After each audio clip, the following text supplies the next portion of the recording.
Poštovanje, dragi prijatelji, evo nas ponovo do pčelinjaku. Danas je 15. januar 2024. godine.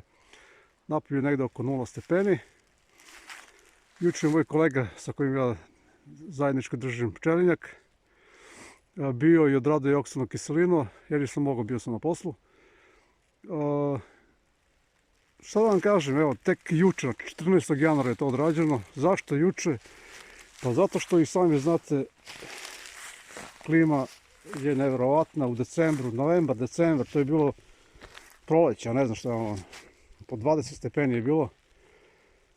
Kao što znate, oksana kiselina se radi tu kad je oko 5 stepeni, znači nismo mogli nikako. Januar je krenuo pa sa nekim žestokim minusom, tako da opet nismo mogli. Evo, juče kolega ugrabio priliku i došao je do pčelinjaka. Juče je bilo negdje idealnih 5-6 stepeni.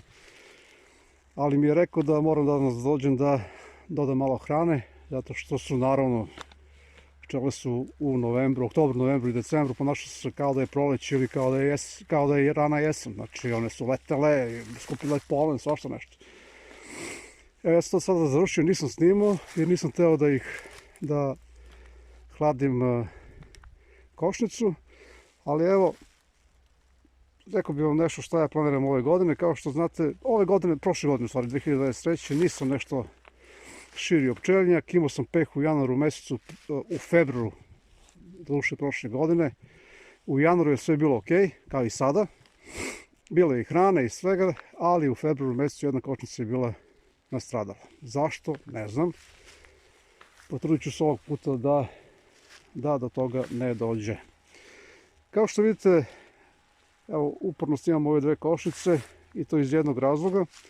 Ja se još uvijek dvoumim da idem, vidite, kao ovaj plavi, kao je plavo-bela košnica, kao ova plavo-bela košnica, to je klasičan LR, ili da idem kao što je ova žuta košnica, tako da je nazovem, kombinaciju LR-a i farara. Znači još uvijek se lomim. Mogu da vam kažem da je prošle godine sam prvi put radao farar sa farar nastavcima. Znate kako,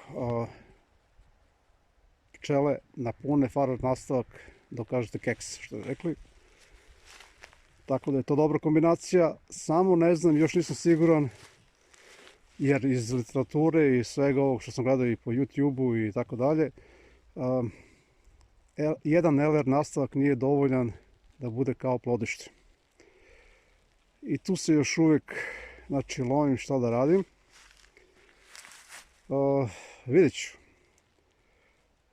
Čak nešto imam na umu da probam da uzmem jednu, eventualno dve debe košnice i da vidim onda od te tri kombinacije koja bi bila idealna. Jer da vam kažem pravo, ja sam na samom početku, ja imam neki 4-5 košnica samo. Znači još uvijek sam, što bi rekli, mlada pčelar, ne po godinama, ali u pčelarstvu da. I ne žurim nigde, pravo kažem, meni još par godina ostalo do penzije, tako da planiram do tada da proširim pčelinjak, a poslije vidjet ćemo. Ništa, hvala vam najviše što pratite moj kanal. Evo, i pored toga što ja nisam nešto snimao prošle godine, vidim da se videi gledaju. Hvala vam. Sve sugestije koje imate slobodno, evo recimo baš možemo i na ovu temu.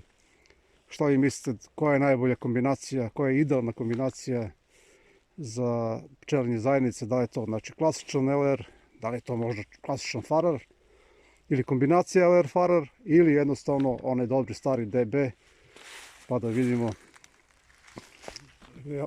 pa da vidim šta ću i kako ću. Ja opet kažem, ja sam na samom početku, tako da još uvijek mogu da kombinujem, još uvijek mogu da menjam te neke, da kažem tako,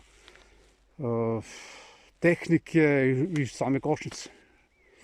Ništa, hvala vam još jednom i vidimo se tamo negdje u februaru mesecu kada budem došao ponovo u kontrolu ovih košnica i vidjet ćemo kako stojimo sa hranom. Mart mjesec, kao što znate, krećemo lagano sa pripremom za sezonu. Tako da, hvala još jednom.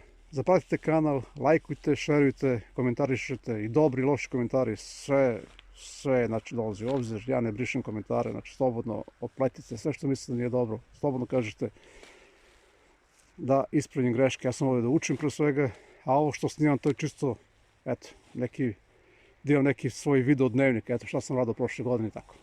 Hvala još jednom i vidimo se u narednom videu. Prijetno!